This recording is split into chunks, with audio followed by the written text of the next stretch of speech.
This old Subaru Brat has a case of the vacuum line spaghetti. I'm going to go ahead and get rid of all that, get rid of that old carburetor, and put on a nice new Weber.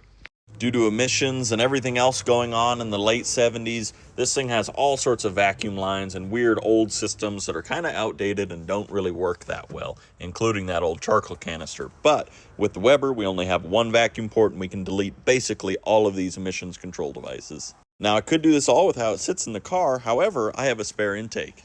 On this spare intake manifold, you can get a good feel for just how many different vacuum lines there really is going on that thing. All these different solenoids and valves and everything going on. We're going to remove all of that, strip this thing down, clean it, mount the Weber, and then put this intake in the car.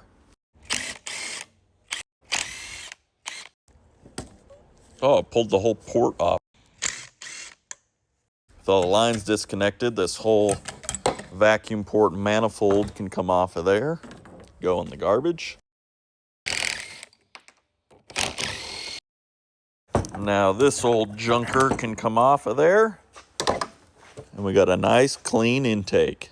Now here's a look at the new carb just set on the manifold, and that is way simpler, way cleaner. I'm super stoked because that is going to get rid of all the emissions stuff and clean up this engine bay a ton. So I recorded a bunch of clips after that last one you just saw, but TikTok was super nice and deleted all those for me. So now where we're at is we've got the intake all cleaned up.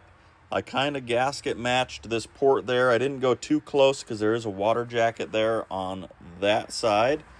But we got that ready to go. I just drained the coolant out of the car, and now I'm going to work on getting this old intake off, and I'll mount the carburetor on the new intake once it's in the car. Oh, and I also built this cool little EGR block-off plate right there. So we got the old intake off. Now I'm trying to clean up the top of this block, and I'll probably go through a can and a half of brake clean. Not perfect, but much, much better. I think that's good enough since the intake covers most of that anyhow. So now, let's mount that bad boy. Intake is mounted, and it's looking pretty good. Now I just need to make a new harness for the electric choke. And there's our little harness. We can go ahead and put on our new Weber carburetor.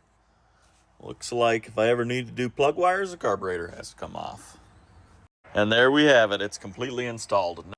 All right, we've got her running, and I tell you guys what, this thing has never ran this good. So I'm pretty excited to get this all buttoned up and take her out on the road.